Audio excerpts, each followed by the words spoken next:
Les 7 juin, j'étais en train de réfléchir, c'est ça que les gens nous disent. Que ce soit les gens qui nous prêchent la parole de Dieu, que ce soit les gens qui nous motivent d'une manière ou d'une autre.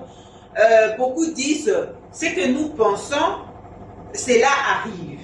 Et alors moi j'étais en train de réfléchir en disant, quand nous pensons à des mauvaises choses, à des choses négatives, cela ne tarde pas pour que tu puisses voir les résultats de tes pensées.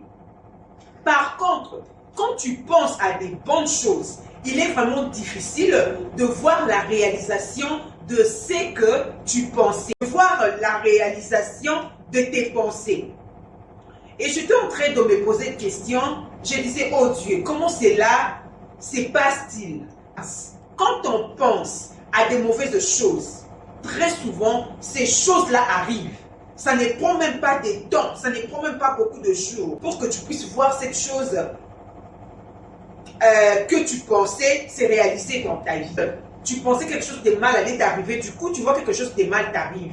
Tu pensais à quelque chose qui était un peu négative et tu vois du coup la chose se présente dans ta vie. Mais quand tu penses et que tu devais avoir beaucoup d'argent, quand tu penses à des grandes choses, quand tu penses à des bonnes choses, tu ne vois pas la réalisation de ces choses du coup. Mais qu'est-ce qui se passe? Et alors du coup, l'esprit me dit, quand tu penses à des choses négatives, les choses négatives arrivent rapidement. Pourquoi? Parce que les diables utilisent les pensées pour avoir l'accès dans la vie d'un homme.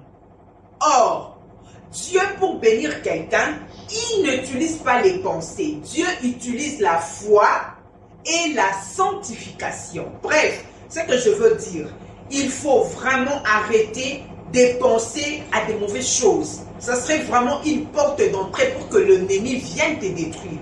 Et si tu veux la bénédiction de Dieu, il faut avoir la foi et il faut marcher dans la sanctification. Dieu, pour te bénir, il n'utilise pas tes pensées. Dieu utilise que la sanctification et la foi. Par contre, le diable, pour te détruire, pour avoir l'accès dans ta vie, il utilise les pensées